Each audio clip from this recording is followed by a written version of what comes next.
નમસ્કાર મિત્રો, સ્વાગત છે તમારું। આજે વાત કરીશું ધોરણ 4માં ગણિતની આપણી નવીન સ્વાધ્યાયન પોથી 2025-26 અંતર્ગત જે આપવામાં આવેલી છે તેમાં ભાગ નંબર 1ની અંદર ચાલો યાદ કરીએ જે આપવામાં આવેલ છે તેનું આપણે આ વિડીયોમાં સચોટ સાચું અને સંપૂર્ણ સોલ્યુશન કરવા જઈ રહ્યા છીએ। તો ચાલો વિદ્યાર્થી મિત્રો વિડીયોની શરૂઆત કરીએ। તેના પહેલાં તમે ખાસ ચેનલમાં નવા છો તો ચેનલને પણ મિત્રો અવશ્ય સબસ્ક્રાઇબ કરી વિડીયોને લાઇક અને શેર કરવાનું પણ ન ભૂલતા। વિષયને ચાલો યાદ કરીએ। પ્રવૃત્તિની અંદર મિત્રો આપણે અહીંયા સંખ્યા આપેલી છે, તમે જોઈ શકો છો કે અહીંયા 111 મિત્રો ખાના આપેલા છે, જેમાં એક ખાનું એવી રીતે આ 10, તો 10 ને 1 11 થયા। હવે 111 આપણે લખવા હોય તો અહીંયા જોઈએ, આ એક આપેલું છે ખાનું એટલે એકમ, આ 10 કાપેલા છે એટલે દશક, અને અહીંયા મિત્રો 100 આવી રીતે કાપેલા છે, તો આ 100 થયા। તો તમે જોયું કે આ એકમ કહેવાય, આ દશક અને 100 કહેવાય, બરાબર। તો વિદ્યાર્થી મિત્રો તમે જોઈ શકો છો કે એકમને દશક ભેળા કરીએ તો 11 થાય છે, અને આ 100 થયા એટલે 111 વંચાય। તેવી રીતે અહીંયા 236 છે, તો એને આપણે એકમમાં 6, દશકમાં 3 એટલે કે આ 36 થયા, અને આ 200 અલગ છે, તો આપણે આને વાંચવું હોય તો 236 છે એ રકમ વંચાય। તેવી રીતે મિત્રો અહીંયા 805 છે, તો એકમમાં 5, દશકમાં 0 અને 100માં 8, એટલે કે એકમની અંદર 5 અને દશકમાં 0 એટલે આને 5 વંચાય, અને 8 એ 100માં છે એટલે 800 વંચાય। તો આપણે આ રકમને વાંચવી હોય તો 805 એવી રીતે વંચાય। તો ચાલો આપણે હવે જોઈશું। અહીંયા તમને આપેલું છે 405, એકમમાં મિત્રો 5, દશકમાં 0, એટલે દશકને એકમને ભેળા વાંચવાના હોય તો 5, અને 100માં 4 છે એટલે કે 400, તો અહીંયા વંચાશે 405, બરાબર। તેવી રીતે અહીંયા મિત્રો તમે જોશો સંખ્યા આપેલી છે 756, તો એકમમાં 6, દશકમાં 5 અને 100માં 7, એકમમાં 6 અને દશકમાં 5 એટલે 50 અને 6 56, તો અહીંયા આપણે 56 લખીશું, અને 100માં મિત્રો 7 છે એટલે કે 700, તો આપણે 756 છે એની આ રકમને વંચાય, બરાબર। એ અહીંયા તમારે લખવાનું છે। તેવી રીતે મિત્રો અહીંયા 893 છે, તે પણ અહીંયા લખેલું છે, એકમ 3, દશક 9 અને 100માં 8, તો 800 અહીંયા 93 છે, તો બરાબર, તો આપણે લખીશું 893 એવી રીતે વંચાશે। પછી મિત્રો બીજી રકમ છે, એકમમાં 7 છે, દશકમાં 2 અને 100માં 3 છે, તો 100 3 વખત એટલે 300 થયા। એકમ 7 અને દશક 20 એટલે કે 20 ને 7 27, તો આપણે એને આ રીતે લખીશું 27। હવે આને આપણે આ રકમને વાંચવી હોય તો એને આ રીતે વંચાશે 327। તેવી રીતે બીજું છે 960, તો અહીંયા એકમમાં 0 છે, દશકમાં મિત્રો 6 અને 100માં 9, 100 9 વખત છે એટલે 900, 6 દશક એટલે કે મિત્રો અહીંયા 60, અને 0 એકમ છે એટલે કોઈ રકમ નથી એટલે કે 60 વંચાય। તો આપણે આ રકમને વાંચવી હોય તો 960 વંચાશે। તેવી રીતે વિદ્યાર્થી મિત્રો હવે આપણે સ્થાન કિંમતના આધારે સંખ્યાનો વિસ્તાર કરતાં શીખીએ। અહીંયા તમને એક રકમ આપેલી છે 554, એકમમાં 4 છે, બરાબર અહીંયા, અને 4 મિત્રો અહીંયા આપણે ગોળ જે છે એ પારા મણકા ચડાવ્યા છે, એટલે 5 દશકમાં 5 તો 5 મણકા ચડાવ્યા છે, 100માં 5 તો 5 મણકા ચડાવ્યા છે। તો અહીંયા તમે જોઈ શકો છો કે ભાઈ એકમમાં 4, બરાબર, પછી દશકમાં કેટલા છે તો 5 એટલે કે 10 5 વખત છે 50 થાય, અને 100માં કેટલા છે 5, તો 100 કેટલી વખત છે 5 વખત, તો આપણે અહીંયા 500 લખીશું। તો આ રકમને આપણે 554 આ રીતે લખી શકાય, 500 + 50 + 4 જે અહીંયા લખેલ છે। તેવી રીતે મિત્રો 706 ને પણ આપણે આ રીતે લખવાનું છે, અહીંયા લખેલી છે તમને, 830 ને પણ મિત્રો અહીંયા લખેલી છે રકમ, બરાબર। હવે આપણે મહાવરા ઉપર જઈશું, તો અહીંયા તમને મહાવરો આપેલો છે 551, તો 500 + 50 + 1 એવી રીતે 632, તો આપણે એને 600 લખીશું, એક દશકમાં 30 અને એકમમાં 2। તેવી રીતે 741માં એકમમાં 1, દશકમાં 40 અને 100માં 700, 308માં એકમમાં 8 દશકમાં 0 અને 100માં 300, 499, 9 એકમમાં 9 બરાબર 9 છે એટલે 9, દશકમાં 9 છે એટલે 90 અને 100માં 4 છે એટલે 400. તેવી રીતે મિત્રો અહીંયા પણ આપણે લખવાનું છે. એવી જ રીતે ઉલટું છે. જેમ કે જુઓ અહીંયા 90 એકમમાં 5 છે, દશકમાં 80, 80 ને 5 85 ને 100માં 9 છે, 900 છે, 9 છે એટલે 900, તો 985 આ રીતે છે. તો એવી રીતે વિદ્યાર્થી મિત્રો અહીંયા આપણે લખીશું 800 + 60 + 4 એટલે 864 થાય, અહીંયા 360 થાય, અહીંયા 294 અને અહીંયા રકમ છે 701 થાય છે. બરાબર, તમે સમજી ગયા હશો. નીચેની મિત્રો સંખ્યાના અંકમાં મિત્રો લખવાના છે. અંકમાં કેવી રીતે લખાય આપણને ખબર છે. જેમ કે 29 તો આવી રીતે લખાય, 98 આવી રીતે લખાય, 200 આવી રીતે લખાય અંકમાં, 290, 600, 919, 789, 802, 508, 333 બરાબર. તેવી રીતે 765, 340, 909, 97 અને 530. અહીંયા પણ એવી જ રીતે મિત્રો રકમ લખવાની છે. 695, 469, 870, 106, 199, 568, 576, 123, 235, 800 પૂરા, 213 બરાબર. તેવી રીતે અહીંયા 559, 989, 855 ને 663. હવે અહીંયા મિત્રો ઉલટું છે. સંખ્યાઓને શબ્દમાં લખવાનું છે. 39 તો આપણે આ રીતે લખીશું 39, 74 આવી રીતે લખાય, 360 આ રીતે લખાય, 308, 289 લખાશે, 909, 266, 719, 836, 967, 503, 821, 789 બરાબર આવી રીતે લખાતી હોય છે. 196, 499, 209 બરાબર આવી રીતે લખાશે.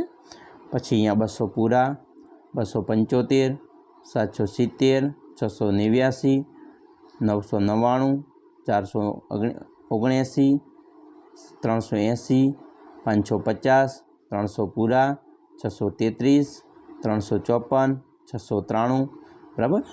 એવી રીતે 888, 429 અને 555. તો આવી રીતે આપણે અંકોમાં આપેલું હોય તો એને શબ્દોમાં આવી રીતે લખાય.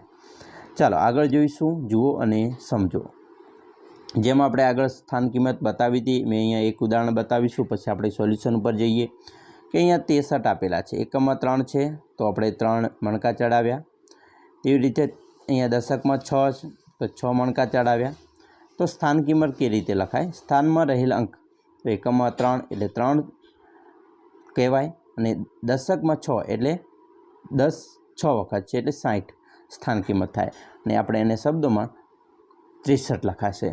તો સંખ્યા 63માં 3 એકમના સ્થાને છે, જેથી તેની સ્થાન કિંમત 3 કહેવાય, અને 6 છે એ દશકના સ્થાને છે, એટલે કે તેની 6 10 થાય, એટલે કે તેની કિંમત કેટલી થઈ?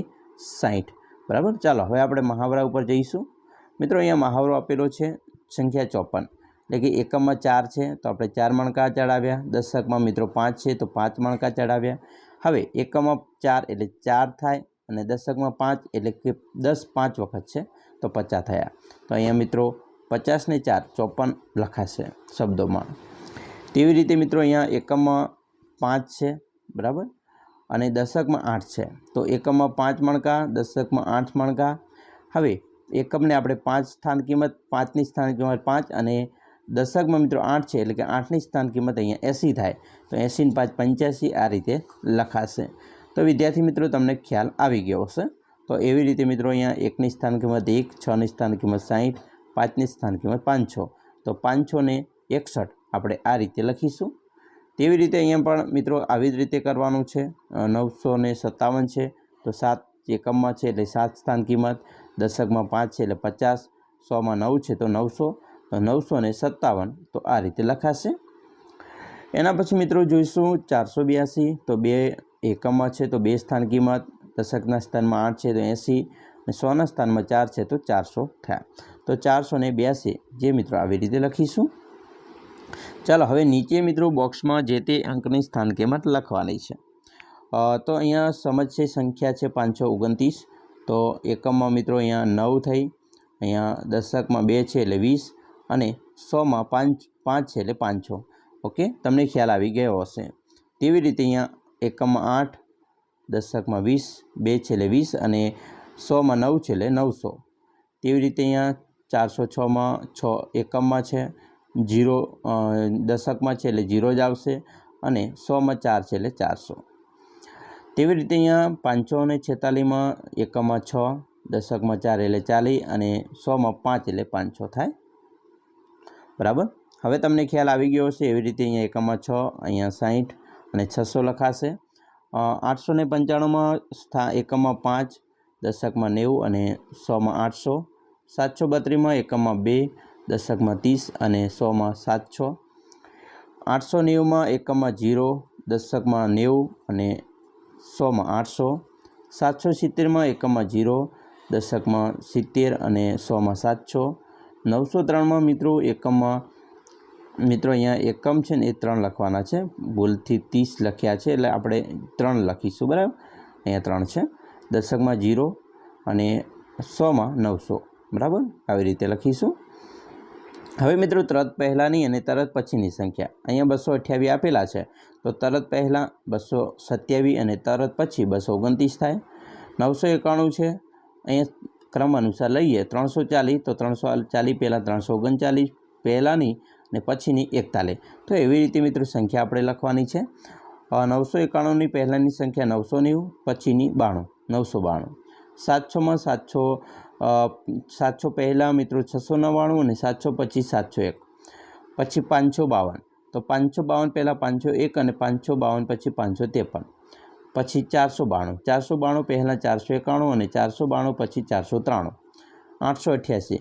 888ની પહેલાંની સંખ્યા 887 અને 888 પછીની સંખ્યા 889. એ રીતે 777. તો પહેલાંની સંખ્યા 776, પછીની 778. 669 પહેલાંની 668 અને પછીની 670.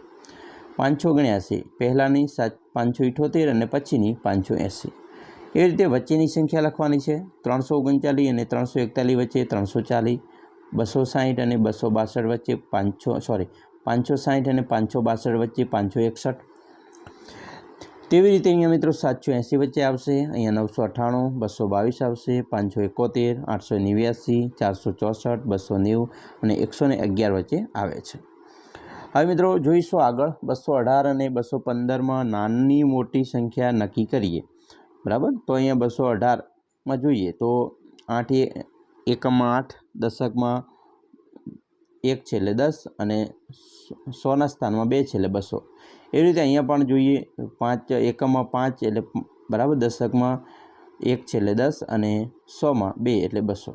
તો અહીંયા તમે જોશો કે 100 અને દશકના સ્થાનમાં રહેલ અંકો સરખા છે, જ્યારે એકમના અંક જુદા જુદા છે. 8 અને 5 કરતાં મોટી સંખ્યા છે, એટલે કે 218 એ 215 કરતાં મોટી સંખ્યા છે. તો 215 એ 218 કરતાં કેવી થશે? 215 નાની સંખ્યા થાય. તેવી રીતે અહીંયા પણ મિત્રો ઉદાહરણ સહિત સમજૂતી આપેલી છે. ચાલો આપણે હવે આગળ જોઈએ. મહાવરો કે ભાઈ મોટી સંખ્યા ઉપર તમારે શું કરવાનું છે? આ રીતે લંબચોરસ દોરવાનું છે. તો અહીંયા 235 મોટી સંખ્યા છે, અહીંયા 684 મોટી સંખ્યા છે, 990, 890, 782, 445 મોટી સંખ્યા છે, જેના ઉપર તમારે મિત્રો ચોરસ કરવાનું છે. મોટી સંખ્યા ઉપર મિત્રો અહીંયા ચોરસ કરવાનું છે અને નાની સંખ્યા ઉપર તમારે વર્તુળ કરવાનું છે. તો નાની સંખ્યા 516 વર્તુળ કરીશું અને અહીંયા 599 મોટી સંખ્યા એટલે ચોરસ કરીશું. તેવી રીતે અહીંયા પણ 180 ઉપર ગોળ રાઉન્ડ, 728 ઉપર ચોરસ, અહીંયા 90 ઉપર ગોળ, 800 ઉપર ચોરસ, 239 ઉપર ગોળ અને 339 ઉપર ચોરસ. બરાબર, એવી રીતે અહીંયા 156 ઉપર ગોળ, 178 ઉપર ચોરસ, પછી 198 ઉપર ગોળ, 749 ઉપર ચોરસ, 903 ઉપર ગોળ, 930 ઉપર ચોરસ. બરાબર, પછી 543 ઉપર ગોળ, 743 ઉપર ચોરસ, પછી 115 ઉપર ગોળ છે, 152 ઉપર ચોરસ, અહીંયા 646 ઉપર ગોળ અને 687 ઉપર ચોરસ. તો આવી રીતે આપણે નાની મોટી સંખ્યા જોઈ. હવે સંખ્યાઓને ચડતા ક્રમમાં ગોઠવવાના છે. આપણને મિત્રો ખ્યાલ જ છે ચડતા ક્રમમાં કઈ રીતે ગોઠવવાના છે। જો તમે અહીંયા 501 આડાવડા છે તો આપણે ચડતા ક્રમમાં ગોઠવીએ તો 501 502 503 504 505 થયા। એ રીતે અહીંયા પણ 98 99 700 701 702 છે ને। તો આવી રીતે તમારે પણ ચડતા ક્રમમાં ગોઠવવાના છે। ચડતા એટલે કે આપણને ખબર છે 1 પછી 2 સીડી ચડ્યા, 3 ચડ્યા, 4 5 6 7 એવી રીતે મિત્રો। ધારો કે 5 5 ના હોય તો 5 પછી 10 15 બરાબર 20 25 30 તો આવી રીતે આપણે પણ ચડવાનું છે। જો અહીંયા ક્રમ 1 2 1 1 1 સંખ્યા ચડી છે। અહીંયા મિત્રો શું છે, અહીંયા પણ 98 99 700 701 702 એક એક સંખ્યા ચડી બરાબર। પછી અહીંયા 10 10 131 પછી 231 એટલે 100 ચડી, 331 પાછા 100 ચડી બરાબર ને। એવી રીતે ક્રમ અનુસાર ચડાવવાના છે। અહીંયા 10 10 સંખ્યા ચડેલી છે બરાબર, 100 100 સંખ્યા ચડી છે અહીંયા પણ બરાબર। અહીંયા પણ 425 પછી 452 અહીંયા અલગ અલગ સંખ્યાઓ છે, પણ ચડતા ક્રમમાં પહેલી નાની પછી મોટી મોટી આવશે।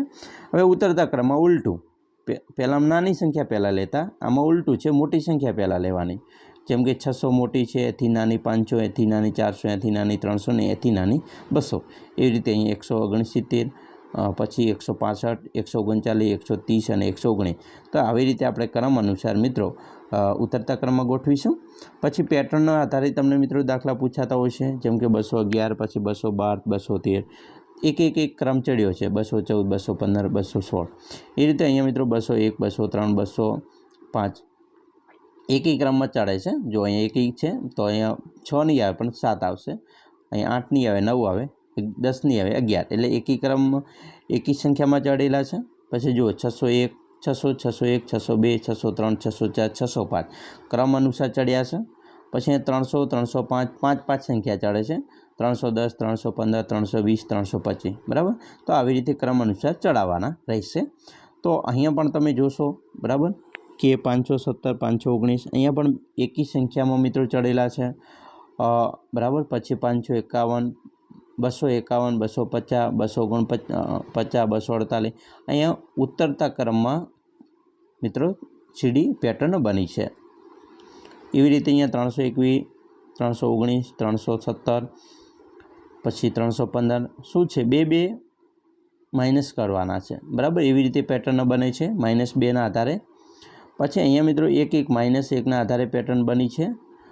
આની અંદર જોઈએ તો 806 805 804 એટલે કે -1ના આધારે પેટર્ન બની છે। પછી 757 756 755 અહીંયા પણ -1ના આધારે પેટર્ન બનેલી છે। તો આવી રીતે આપણે પેટર્નનો ખાસ ખ્યાલ રાખવાનો છે બરાબર। હવે મિત્રો અહીંયા સરવાળા છે, આપણને સરવાળા તો આવડે જ છે, છતાં આપણે શીખી લઈએ અહીંયા એકવાર। જો 5 એકમમાં અહીં શરૂઆત આ બાજુથી કરવાની, જમણી સાઈડથી બરાબર। સરવાળો બાદબાકી અને ગુણાકાર એમાં જમણી સાઈડથી શરૂઆત થાય તો 5 અને 2 તો 5 ને 2 7 3 4 3 ને 4 7 અને 2 ને 1 3 બરાબર। એવી રીતે આપણે ગણતરી મારવાની છે। તો અહીંયા તમને દાખલા આપેલા હતા, 4 ને 5 કેટલા તો કે ભાઈ 9 થાય, 8 ને 1 9 થાય, 3 ને 4 7 આ સાદા દાખલા છે। 4 ને 3 7 4 ને 5 9 5 ને 2 7 તમારે ગણતરી કરીને આ દાખલા પણ લખવાના હતા। અહીંયા દાખલા આપણે ગણ્યા છે, તમે જોઈ શકો છો, આ જાતે પણ ગણી શકો છો, તમને દાખલાઓ આવડતા હશે। હવે વધી અંકના 3 અંકના વધીવાળા સરવાળા જુઓ, અહીંયા 5 અને 6 તો 11 થયા, 11નો એકડો વધી અહીંયા 1 આવશે। પછી 1 અને વધી 2 2 ને 3 2 ને 3 કેટલા થશે, 5 થાય બરાબર। 5 ને 9 બરાબર। તો સોરી અહીંયા મિત્રો આ છે ને અહીંયા વધી મૂકેલી છે બરાબર। એટલે જો 5 ને 6 11 11નો એકડો વધી અહીંયા 1 મૂકી છે। પછી 3 અને વધી 1 4 4 ને 9 તો 4 ને 9 13 થાય, 13નો તગડો વધી અહીંયા મિત્રો 1 મૂકી છે બરાબર। એવી રીતે પછી 2 ને 3 5 5 ને 1 વધી 6 અહીંયા આવી ગઈ। તો આવી રીતે વધીવાળા સરવાળા આપણે શીખવાના છે। ચાલો વધીવાળા આગળ એક દાખલો જોઈએ। 7 માં 6 ઉમેરીએ તો 13 થાય, 13નો તગડો વધી અહીંયા 1 બરાબર। પછી 8 8માં વધી ઉમેરીએ તો 9 થાય, અને અહીંયા વધી કંઈ છે નહીં એટલે 7 ને 2 9 થાય। તેવી રીતે અહીંયા 5 ને 7 12 થાય, 12નો બગડો વધી 1 આવે। પછી 0માં 1 ઉમેરીએ તો 1 જ રહેશે, અને 8 ને 1 9 બરાબર, અને 6 અને 2 8। તેવી રીતે અહીંયા 5 ને 6 11 11નો એકડો વધી 1 ઉમેરી બરાબર, 1 ચડાવી અહીંયા જોશો તો 5 ને 1 6, 6 ને 8 14, 14નો ચોગડો વધી 1 આવશે. એવી રીતે 5 ને વધી 1 6, 6 ને 1 અહીંયા 7. તો આવી રીતે આપણે વધીવાળા દાખલા પણ મિત્રો ગણવાના છે. અહીંયા તમને આપેલા છે દાખલાઓ, આપણે ગણેલા છે. તમારે ખાસ મિત્રો જાતે પણ ગણી શકો છો, બરાબર. પછી કોયડા આધારિત દાખલાઓ પણ છે મિત્રો. જેમ કે અહીંયા તમને આપેલું છે સવિતા પાસે 109 લખોટીઓ છે અને કવિતા પાસે 123 લખોટીઓ છે. તો બંને પાસે થઈને કુલ કેટલી લખોટીઓ છે? તો હવે મિત્રો બંનેનો શું કરવો પડે? કુલ એટલે સરવાળો કરવો પડે. તો 109 વત્તા 123નો સરવાળો કરીએ તો 9 ને 3 12, 12નો બગડો વધી 1 આવશે અને 2 ને 1 3, બરાબર, અને 1 ને 1 2 થાય. તો 232 લખોટીઓ બંને પાસે છે. તો એવી રીતે અહીંયા પણ મહાવરો આપણે કરવાનો છે કે ગણતરી નોટબુકમાં મિત્રો તમારે કરવાની છે, બરાબર. એટલે તમારી નોટબુકની અંદર આ ગણતરી કરવાની રહેશે. પેલું છે મારિયા પાસે 225 રૂપિયા છે અને યોગિતા તેને 336 રૂપિયા આપે તો મારિયા પાસે કુલ કેટલી રકમ થશે, એટલે કેટલા રૂપિયા થશે? તો મારિયા પાસે 225 છે અને યોગ્યતા તેને 336 આપે છે. તો હવે આપણે આનો સરવાળો કરવો પડે. તો 5 ને 6 11, 11નો એકડો વધી 1, બરાબર, 2 ને 1 વધી 3, 3 ને 3 6, 2 ને 3 5. તો અહીંયા 561 રૂપિયા શું થશે? મારિયા પાસે એની કુલ રકમ થશે. એવી રીતે મિત્રો અહીંયા બીજું છે જમશેદના ખાતામાં 485 છે અને તે 250 રૂપિયા ખાતામાં જમા કરાવે છે. તો તેના ખાતામાં કુલ કેટલા રૂપિયા થશે? તો 485 વત્તા 250 કરીએ તો અહીંયા સરવાળો કરવો પડે તો રકમ આવશે 735 રૂપિયા હશે. એવી રીતે ત્રીજું છે કોહલીએ એક મેચમાં 146 રન કર્યા અને ધોનીએ 125 રન કર્યા. તો બંને મળીને કુલ કેટલા રન કર્યા? તો 146 વત્તા 125 કરો, આપણો જવાબ આવશે 271 બંને કર્યા હશે. ચોથું, મોહને 550 ગ્રામ બટાકા અને 250 ગ્રામ ડુંગળી ખરીદી. તો ખરીદેલ શાકભાજીનું કુલ વજન કેટલું? તો 550 વત્તા 250, તો કુલ વજન થશે 800. તો 800 મિત્રો ગ્રામ છે એ એનું કુલ વજન થશે. વિદ્યાર્થી મિત્રો આપણે આટલા સુધી રાખીશું. અહીંયા 3 અંકની સંખ્યાઓની દશકા વગરની બાદબાકી છે ત્યાંથી આપણે શરૂ કરીશું. અમે આશા રાખીએ છીએ તમને આપણો વિડીયો ખૂબ જ ગમ્યો હશે અને વિડીયો ગમ્યો હોય તો મિત્રો લાઇક, શેર અને સબસ્ક્રાઈબ કરવાનું પણ ન ભૂલતા.